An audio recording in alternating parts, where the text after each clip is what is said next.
우리 앞뒤로 잘 보시고 축복하십시다. 하나님 은혜와 평강이 함께 하시기를 바랍니다.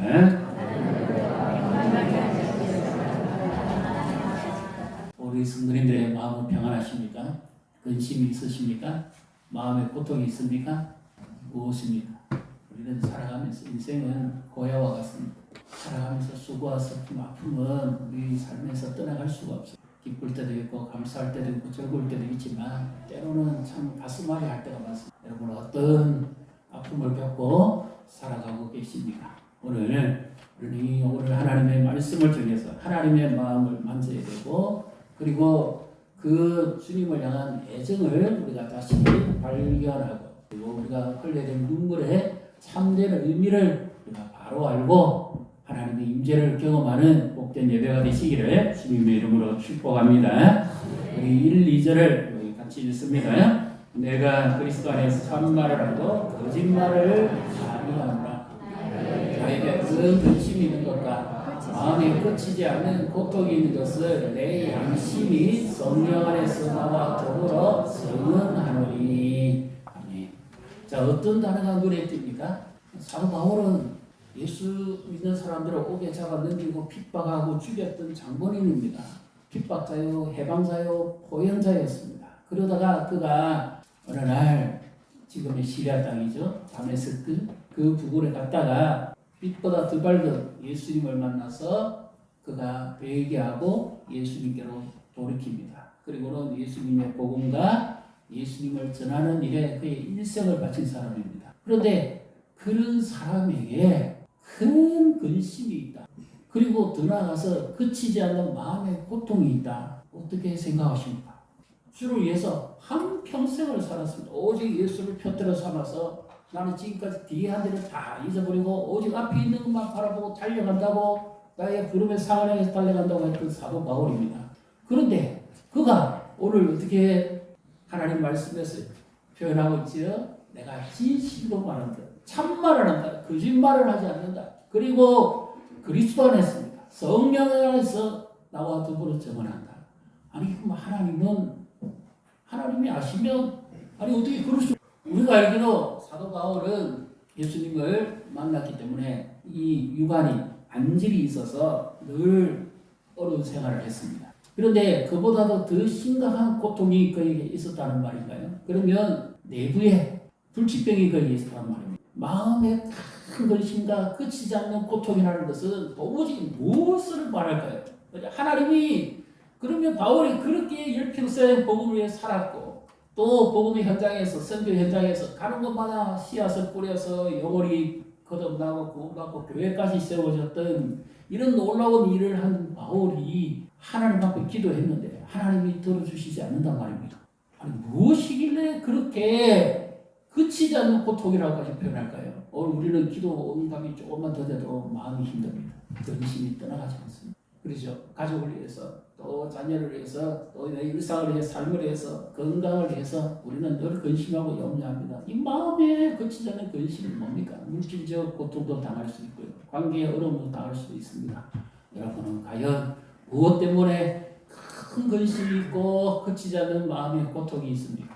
다른 사람도 아니고 바울이 성경에 기록할 만큼 이렇게 그치지 않는 고통이 있다면 하나님이 정말 살아계신 분이라면 이렇게 두면 안 되죠. 복음을 전하기 위해서라도 빨리 문제를 해결해 주셔야지 이렇게 두면 안 되죠. 그런데 더 기가 막힌 것은 8장에 이제 그리스도 예수 안에 있는 자에게는 결코 정죄함이 없다. 왜냐하면 생명의 성령의 능력이 죄와 사망의 능력을 이겼기 때문이다. 할렐루야. 믿습니까? 우리가 죄 안에 있다가 예수 그리스도의 그 은혜 안에서 구원을 받고 죄와 사망에서 자유함을 얻었습니다. 믿습니까? 그렇게 멋지게 선언을 했어요. 승리를 외쳤습니다. 그리고 8장 마지막 부분에 우리가 잘 아는 32절부터 39절까지 보면 누가 우리를 그리스도의 사랑에서 끊을 수 있으랴. 하늘의 천사도 어떤 권세와 능력도 죽음도 기근도 칼도 어떤 것도 그리스도 예수의 사랑 안에서 끊을 수 없다고 그랬습니다. 이렇게 대승리를 외쳐놓고는 9장에 들어오자마자 내 안에 큰 근심이 끝이지 않는 고통이 있다. 왜 이렇게 약한 모습을 보이죠? 갑자기 그렇게 멋지게 설을 해놓고는 여기 와서는 왜 이런 표현을 합니까? 그럼 앞뒤가 안 맞잖아요. 우리가 문장 글을 쓰시는 분 보면 도무지 이해가 안 되는 표현. 하나님은 오늘 무엇을 말씀하시고자 우리에게 이 말씀을 들려주실까요? 여기서 근심 그리고 끝이지 않는 큰 고통의 의미는 바로 이와 같은 것입니다. 슬픔을 달랠 수 없을 정도로 계속 배워나오는 것. 예를 들면 죽음이나 상실, 고통 중에 있는 그와 같은 슬픔을 표현합니다. 그 다음에 그치지 않는 고통이라는 것은 마치 여인이 상고의 고통을 겪는 것과 같습니다. 찢어지는 아픔을 느끼면서 해산의 기쁨이 뭡니까? 새 생명을 얻는. 그래서 아이와 함께 이제 아기와 함께 같이 있다가 비로소 이 아기와 처음 만남을 가지는 거죠. 그것을 위해서는 반드시 고통을 겪어야 합니다. 출산의 기쁨도 해산의 고통을 겪어야만 되듯이 바울에게 있어서 끝까지 고통이 계속되어 가고 있다는 것은 무엇 때문일까요? 로마서 10장 1절 우리 같이 읽습니다. 형제들아 내 마음에 원하는 바와 하나님께 구하는 바는 이스라엘을 위함이니 곧 그들로 구원을 받게 함이라. 그러니까 이 사도 바울의 근심과 고통은 무엇인가 하면 자기 민족을 위한 것입니다. 유대 민족을 위해서. 자기는 이방 지역이죠. 지금으로 치면 지르키에 그리고 그리스 중심입니다. 당시에 소아시아가 바로 거기였으니까 거기 가서 이방의 지역에 가서 복음을 전하기만 하면 그 지식 있는 사람들도 예수님을 믿고 구원받고 돌아옵니다. 그리고 가는 곳마다 교회가 세워지는 놀라운 일이 일어납니다. 그런데 정작 자기 동족, 고육, 친척, 가족에게 복음을 전하면 거부합니다. 그들은 예수님을 하나님의 아들로 인정하지 않습니다. 제가 실제로 유대 청년을 만난 적이 있습니다. 그래서 지금 예수님을 아느냐고 제가 물었거든요. 그때 그러니까 예수님을 알지요. 그래서 제가 놀랐어요. 예수님을 안다고? 그래서 이제 또 그 다음 또 물었습니다. 물었더니 뭐라고 하면 예수님은 우리 조상 중에 한 분입니다. 우리가 살고 있는 이 동네에 그 어른들이 같이 살았다고 했습니다. 역사적인 예수, 실존적인 예수 그것만 인정합니다. 예수님을 하나님의 아들로 인정하지 않습니다. 그 유대교의 가르침에 열심을 내면 낼수록 예수님을 인정하지 않습니다. 그래서 이방 지역에만 가면 복음을 전하면 놀라운 일이 일어납니다. 심지어 귀신이 떠나가기도 하고 병자가 고침받기도 하고 그렇게 하나님의 은혜가 풍성하게 나타나는데 이 자기 동족에 가면 거부합니다. 안 받아들입니다. 우리도 마찬가지예요. 복음을 전하면 가족이나 믿지 않는 친구나 친척에 복음 전해보십시오. 어떤 소리가 나오죠? 내가 당연히 믿어야지. 그렇게 하는 사람. 1차적으로 뭐라고 그러죠? 거절입니다. 내가 잘 믿어. 그 다음에 또 합니다. 마음 잡고 기도하고 또 전하면 하나님이 살아계시면 어떻게 이럴 수가 있냐. 하나님 핑계됩니다. 그 다음에 어떤 사람은 이제 교회에 핑계대고 믿는 사람 핑계대. 내가 보니까 믿는 사람이 더 악하게 살더라. 참 가슴 찔리는 말이긴 합니다만은 수용도 해야 되겠지만 한편 또 생각하게 됩니다. 바로 예수님 당시에 예수님이 땅에 오셔서 복음 전할 때 대제사장들과 종교 지도자들과 그 무리들이 예수님을 배척하고 거절하고 십자가에 못 박도록 내어주죠. 새 생명 축제를 앞두고 있습니다. 우리 힘으로 할 수도 기도하고 마음 잡고 복음을 전하려고 하는데 됩니다. 왜 그럴까요? 그들은 이 고통을 모릅니다. 우리는 제 안에 살다가 예수님께 부름받아 나와서 구원을 받고 제 안에서 속박에서 벗어났어요. 자유함을 얻습니다. 그래서 무엇이 더 소중한 줄 압니다. 이 땅에도 소중하지만 더 나은 것이 영원한 생명이라는 것을 우리는 확신하고 살아갑니다. 그렇기 때문에 고통도 아픔도 힘든 일도 믿음으로 우리는 극복할 수 있습니다. 그러나 이들은 하나님과의 관계가 끊어져 있어요. 여전히 죄 안에 삽니다. 자기의 꿈을 꾸고 자기의 노력을 하고 자기의 힘으로 살려고 그러고 자기의 비전을 향해 달려갑니다. 하나님과 관계가 없어요. 그래서 죄를 죄인지도 모르고 살아갑니다. 그러니까 그 고통을 누가 알겠어요? 지옥을 향해서 가고 있는데 유대민족이 지금 지옥을 향해서 가고 있습니다. 하나님의 심판이 있습니다. 그것을 그들이 알지 못하는 거예요. 그러니까 사도 바울의 고통이 아니고 사실은 1, 2절 가운데 있는데 2절을 잘 보십시오. 그 고통이 누구를 통해 나타납니까? 성령 안에서 나타납니다. 그리고 이것은 예수님이 지금 그 죽어가는 영혼을 바라보는 안타까움의 고통이에요. 가족을 바라보는 고통입니다. 친구와 친척을 어떻게든지 하나님께로 돌려주고 싶어 바로 그와 같은 고통입니다. 그래서 우리가 세세면 축제를 합니다. 물론 이것은 우리가 집중해서 기도하고 복음을 전하기 위해서 하는 날입니다만은 그러나 우리 심령에 먼저 이런 것이 있는가 한번 살펴봐요. 가장 아름다운 이름이죠. 가장 아름다운 공동체가 바로 가족입니다. 이 땅에서도 내 부모, 형제, 자매요. 그렇다면 저 천국에서도 한 가족이 되고 함께 영원히 살 수 있으면 이보다 더 좋은 주의가 어디 있겠어요. 이 땅에서 아무리 부모님께 좋은 거 만난 거 사드리고 자취해더라도 그분이 돌아가셔서 지옥 간다고 생각해보세요. 이런 두려움은 없습니다. 그래서 꿈에도 소원은 뭐예요? 예수 안 믿는 가족을 준 아픔은 낯선만이 할 수. 평생의 소원은 가족이 구원받는 겁니다. 내 남편이 죽기로 돌아오고 아내가 돌아오고 자녀가 돌아오고 친구가 돌아오고 내가 소중한 사람들이 나와 함께 이 땅에서도 예수 믿고 천국에서도 영원히 사는 것. 이것보다 더 여러분 마음에 어떤 고통이 있습니까? 그래서 우리가 새생명 축제에 태아가 10개월 안에 있어서 마침내 출산하는 것처럼 영적 상고의 고통을 좀 느껴. 지금 나는 기도하고 있는 사람이 있습니다. 내 영혼을 돌아보면서 내 주변의 가족이나 친구, 친척, 이웃을 위해서 기도하는 사람이 있습니다. 주님이 고통하는 겁니다. 주님이 십자가에서 느꼈던 그 고통을 우리가 지금 느끼고 있습니다. 영혼에 대한 안타까운 눈물이 있으니까 나만 구원받으면 좋습니까? 어느 교회에 여성도 한 분이 있었습니다. 그래서 이분의 말 못할 근심과 고통이 뭐냐면 어떻게 하면 나도 이 꿈을 이루면 좋겠는데 하고 무진장 고민합니다. 기도하면서 지혜를 짜냅니다. 어떻게 짜내느냐? 새생명 축제가 다가오니까 남편에게 어떻게 말하지 고민하다가 어느 싸움에서 남편에게 조용하게 이렇게 말합니다. 하나님 주신 지혜를 가지고 여보 내 소원이 하나 있어요. 이것 좀 억울하면 좀 풀어주세요. 그것이 뭡니까? 그러니까 사람들이 교회만 가면 나를 홀로 사는 여인이라 이 억울함을 좀 풀어달라고. 당신이 있는데 왜 내가 혼자 사는 사람처럼 사람들에게 인식이 돼야 되냐. 그래서 남편이 가만히 생각이 기가 막히거든요. 멀쩡히 자기도 살아있고 자기 아내는 또 남편 없이 혼자 사는 사람 같고 그래서 그렇다고 내가 당장 풀어주지. 어찌 됐습니까? 그 다음 주 교회 왔지요. 그러니까 사람들이 혼자 사는 사람이 아니었네. 저렇게 멋진 남편이 계셨네. 그때부터 싹 말이 바뀝니다. 그 남편 정말 젠틀하더라. 정말 신사적이고 정말 멋지더라. 이 소문이 그냥 쫙 나니까 이 여인이 평생에 한이 풀리는 거잖아요. 그래서 이제 다음 주에 어떻게 할 건가 그랬더니 남편이 또 이런 말합니다. 교회 가보니까 사람들도 좋고 뭐 교회 분위기도 좋고 다 좋더라. 그리고 목사님 말씀도 좋고 한번 더 가보자. 2번 오고 3번 오고 4번 오고 하다가 말씀이 귀에 들어왔습니다. 그리고는 자기의 죄를 깨닫기 시작합니다.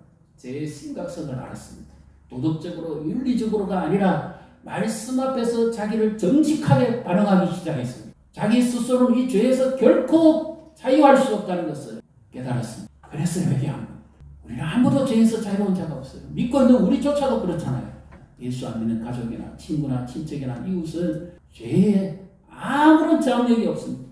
그래서 마침내 그들은 하나님의 심판을 피할 수가 없습니다. 한 번 죽는 것은 정한이 지고 그 이후에는 심판이 있습니다. 아무도 하나님의 이 심판을 피해갈 수가 없습니다. 그래서 이 지옥 고통을 우리가 느끼는 겁니다.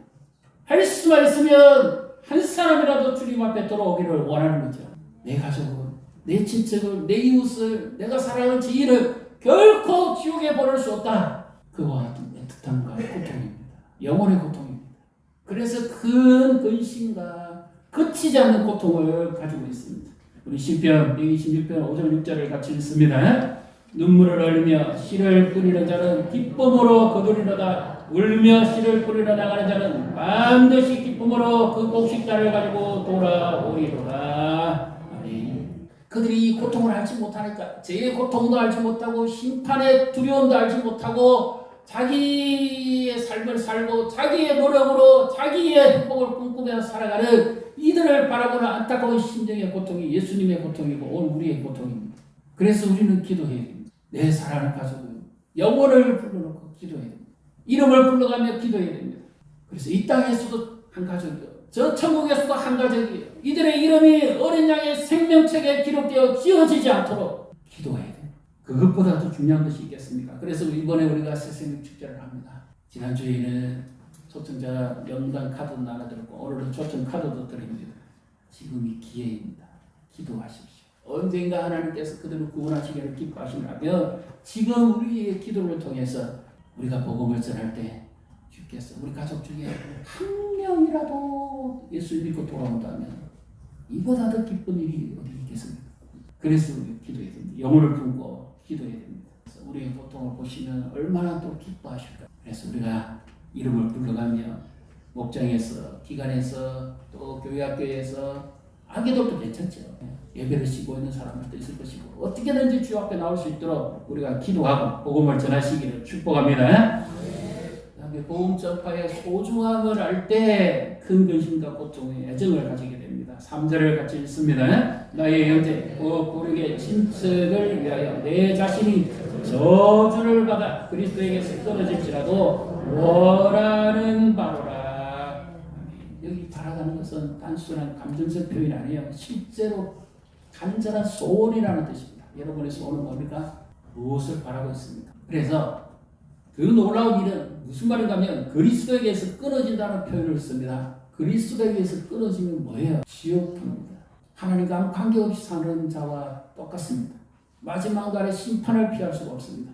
그런데 아니 어떻게 아무리 그러다 그렇지 자기 동족을 사랑하고 가족을 사랑하고 이런 표현을 할 수 있을까요?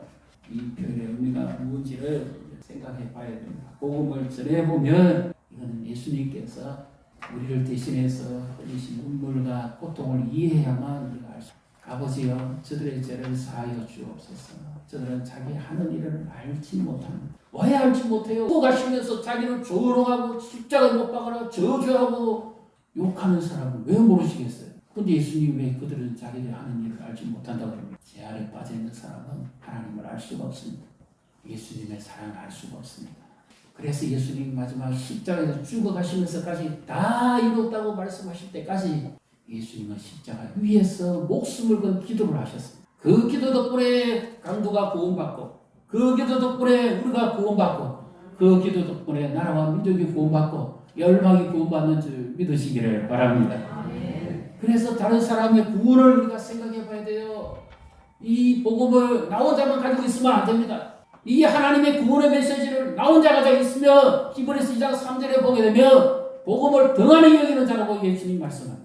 우리 주변에는 믿다가 심한 사람도 있습니다. 상처받은 사람도 있고 고통 가운데 있는 사람도 있습니다. 여러 다른 종교를 가지고 있는 분이 있습니다. 그럴지라도 우리가 복음을 전해야 됩니다. 우리가 잘 아는 분 있죠. 한때 뉴스 앵커 특파원으로 미국에 가서 신바람나게 골프 치고 자기 아내는 외롭고 힘드니까 교회 가서 예배하고 그리고 저녁 때는 술 많이 드시고 했던 유명한 사람이었습니다. 그런데 이제 미국 생활에서는 자기 마음대로 푸른추하게 누이면서 골프를 쳤는데 공부로 빨리 일어났습니다. 그래서 어쩔 수 없이 돌아오게 돼 있는데 돌아오니까 이제 이 마음대로 골프도 못 쳐요. 또 마음대로 술도 못 드셔요. 그래서 보니까 새벽에 아내가 조용히 어디를 갑니다. 어떻게 새벽에 어디를 가지 이러면서 길을 이렇게 미행하면서 따라가 보니까 불이 꺼진 컴컴한 데 들어갑니다. 아 이게 뭐야? 이런 데가 있어? 이러면서 이제 기자 특유의 기지가 발휘되는 거죠. 아 여기 특종감이다. 아니 이 새벽에 사람들이 불 끄고 뭐 하는 거야 이거? 응? 무슨 뭐 응? 이상한 단체 아니야? 이러면서 이제 밀착 취재를 하기 시작. 근데 눈물을 흘리고 막 그러고 있는데 조금 있어야 불이 켜지니까 이제 목사님 설교를 하죠. 그래 그때는 이제 얼굴이 드러나면 안 되니까 싹 뒤로 빠져나갑니다. 그 다음 아침에 역시 자기 아내가 와서 또 추운 겨울에도 옷 뒤집어 쓰고 앉아가지고 막 그러고 있습니다. 불 끄고 아니 어떻게 이런 일이 있지 이러면서 계속 의심하면서 밀착 취재하다가 갑자기 어느 날 자기 귀에 말씀이 들어왔습니다. 이분은 어떤 사람인가 하면 불교도 보통 불교가 아닙니다. 모태 불교입니다. 자기 어머니부터 시작해서 그 윗대까지 전부 자기 집안에 절이 몇 개나 있고요. 불교 중에 보통 불교가 아닙니다. 그런데 이분이 말씀을 듣다가 하나 깨닫습니다. 뭘 깨닫는가 하면 불교는 종교고 예수는 결코 종교가 아니구나. 불교는 철학이고 사상이고 가르침이고 뜻도 하는 거지만 예수는 종교가 아니야. 이걸 하나 깨닫기 시작하면서 그의 마음이 흔들리기 시작합니다. 조상 때부터 우리가 해왔던 것이 과연 뭐지 그러면 왜 내가 지금 와서 이 말씀을 듣는 거지? 이러면서 그의 영혼이 막 흔들리기 시작해요. 지식인입니다. 똑똑합니다. 발명합니다. 그래서 이제 책을 찾아보고 막 연구하다가 성경 말씀 안에서 분명하게 예수님을 만나게 됩니다. 그리고 그가 그 좋아하는 술 다 버리고 꼴고 다 버리고 얻을 수 있는 것이 아닙니다. 주님께서 이 땅에 오셔서 나에게 선물을 주시고 영생을 주시지 않으면 결코 내가 얻을 수 없습니다. 우리가 오해하면 안 됩니다. 내가 영접할 수 있고 내가 싫으면 안 할 수도 있지. 내가 영접한 게 아니고 더 본질적으로는 주님이 나를 영접해 준 겁니다. 그래서 내 안에 계셔서 그분이 영원히 나와 함께 먹고 마시고 사시고 떠나가지 않은 겁니다. 불교나 어떤 종교에 이와 같은 게 없어요. 내가 고행을 피하고 싶고 하나님을 아버지라고 부른다고요. 신을 아버지로 부르지 않는 다른 종교에 없습니다.